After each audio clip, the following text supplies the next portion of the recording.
Ismael, bienvenido. Es un honor tenerte acá. Tú eres un referente para mí como entrevistador y como comunicador. Muchas gracias. Bueno, tuvimos oportunidad de antes de sentarnos frente a cámaras, compartir el viaje juntos hacia la universidad. Y yo honrado, te decía que cuando un colega, y sobre todo colegas jóvenes como tú, me dicen eres un referente, yo digo qué compromiso, porque nunca lo pensé de esta manera, pero bueno, es un honor y lo tomo con mucha humildad. Gracias. Esta no es la primera vez que estás en Perú, ¿verdad? Tercera vez.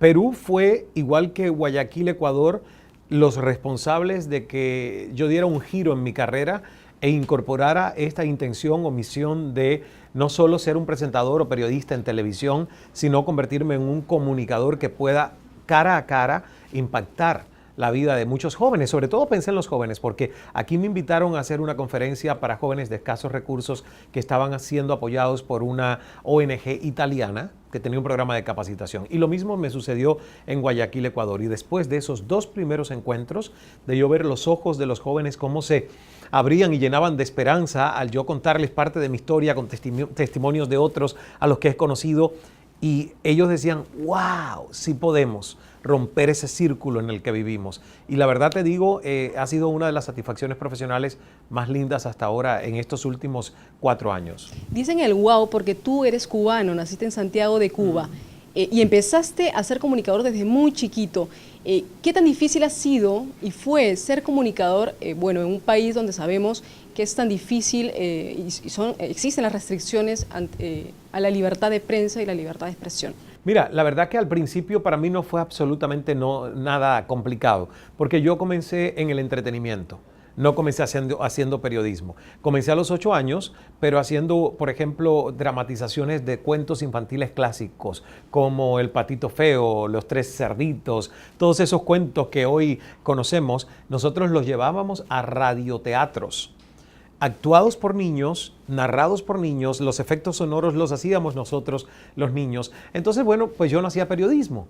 Vine a hacer información, no periodismo, siempre aclaro. No hice nunca periodismo en Cuba, porque en Cuba se hace un tipo de periodismo que está todo regido por las normativas de un único partido político y de instituciones de comunicación que todas están en manos del Estado. Entonces, es un periodismo al que yo no podría llamar periodismo, es diferente. Pero es información. Hice noticias, o sea, programas informativos. A los 22 años me pintaban el bigote en televisión porque decían que era muy poco creíble porque tenía una cara de bebé. Y además, entonces me decían, hay que pintarte un bigote. Y tengo esa anécdota que con un lápiz de ceja, ni siquiera una cosa que podía quedar mejor disfrazada, me pintaban un pequeño bigote y yo parecía Charlie Chaplin dando las noticias. Y es una linda anécdota porque confiaban en mí, teniendo personas que tenían mucha más edad y que podrían hacerlo. Entonces, la verdad fue una linda experiencia. Yo miro hacia atrás y digo, fue una gran oportunidad. Ahora, estudiar y hacer periodismo realmente fue estudiarlo en Toronto, Canadá, y empezar a ejercerlo a través de CNN en español desde el año 2001. ¿Qué tan difícil fue como latinoamericano incursionar como comunicador en un país que no era el tuyo? Mira, sí, eso fue complicado, porque tenía que aprender códigos más universales, comenzando por la manera de hablar el español, que nosotros todos hablamos el mismo idioma, pero nos metemos en tremendos líos si no lo usas de una manera universal, porque cada país le da connotaciones diferentes a muchas palabras. Entonces tuve que empezar a no perder mi identidad como cubano, pero entender que si quería hablarle al mundo, tenía que convertirme en un ciudadano del mundo, sin perder mi esencia de caribeño y todo lo que uno tiene, que es el sabor nacional que va contigo, ¿no? Y fue un poquito complicado. Pero de los golpes aprendí, incluso en una ciudad como Toronto, donde no solo tenía a mexicanos y peruanos y ecuatorianos y salvadoreños, sino tenía a una chica árabe que estudiaba inglés conmigo y que yo un día le toqué la mano y le dije, ¿me prestas tu goma? Y se ofendió y me dice, el único que me puede tocar es mi esposo, usted a mí no me toque más. Y yo, ¿y esta de dónde salió? Claro, pero era mi primer encuentro con el mundo. Con otras culturas. Con otras culturas. Y fue lindo, difícil, pero creo que fue necesario para poder convertirme en un comunicador mucho más universal. ¿Cuántas veces te han dicho que no? Muchas veces, constantemente. Aún hoy hay cosas que yo pido y me dicen que no. Pero es bueno, porque cuando alguien te dice que no, lo que tú tienes que trabajar es en una vía diferente para encontrar el sí. O mejorar tu propuesta porque a lo mejor no está lo suficientemente madura para un sí. Están esas dos alternativas. O a lo mejor no es el tiempo adecuado. Entonces, uno se desespera porque muchas veces, sobre todo cuando somos jóvenes, ¿verdad? Yo me desesperaba mucho más que ahora. Pero hay que entender que hay procesos que llevan su tiempo y que un no, lo único que debe significar es un proceso de reflexión interna de decir cuál de estas variantes es la responsable de este no y seguir adelante. ¿Cuál es el deber máximo como entrevistador previo y durante una entrevista? Yo creo que el deber principal es conectar. Si nosotros no conectamos ahora mismo con quien nos está viendo o no tuviéramos una conversación de conexión y empatía, esto sería un diálogo totalmente disfuncional.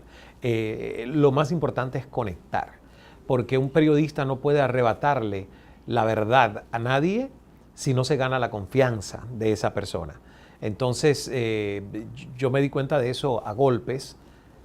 Creo que nunca es tarde, pero preferiría, si tengo la oportunidad de mirar hacia atrás, haber descubierto todos estos secretos cuando era mucho más joven, pero no lo descubrí tan joven.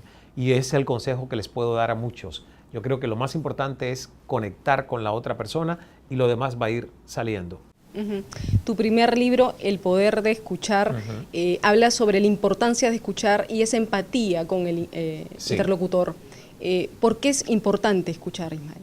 Porque nuestra sociedad nos ha educado con un paradigma opuesto, que es el de conquistar, persuadir con tu palabra. A veces sabemos que podemos hasta manipular con nuestra palabra para conseguir lo que queremos.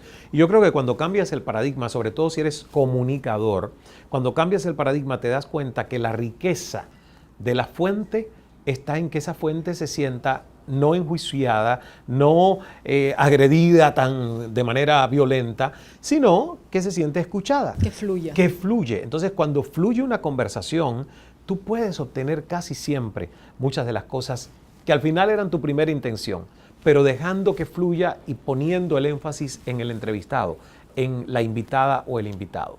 Y esto funciona, ojo, no solo para los comunicadores, sino también para nuestra vida cotidiana, relación con parejas, padres e hijos, nuestras familias, nuestros colegas en el trabajo. Hay que escuchar, porque escuchar es el acto más genuino de generosidad y de amor. ¿Cuál es la enseñanza más importante que has aprendido en tu vida? Si cabe en mi mente, cabe en mi vida. Cada cual tiene lo que es capaz de construir desde su mente.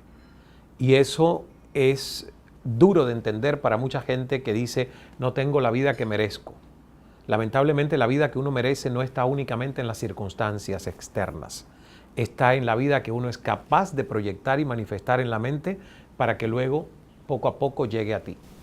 Te agradezco mucho, Ismael Cala. Gracias, Natalie. Me encanta todo este branding, ¿verdad? Esta marca me fascinó. Natalie Entrevistas, entrevistas.com. Te invito a que la cheques. Le voy a echar un vistazo. Excelente, Ismael. Muchas claro gracias. Que sí. Gracias.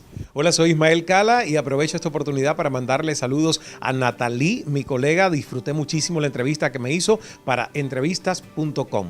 Pasión, paciencia, perseverancia, porque ella ya es una buena hija de P. Bendiciones.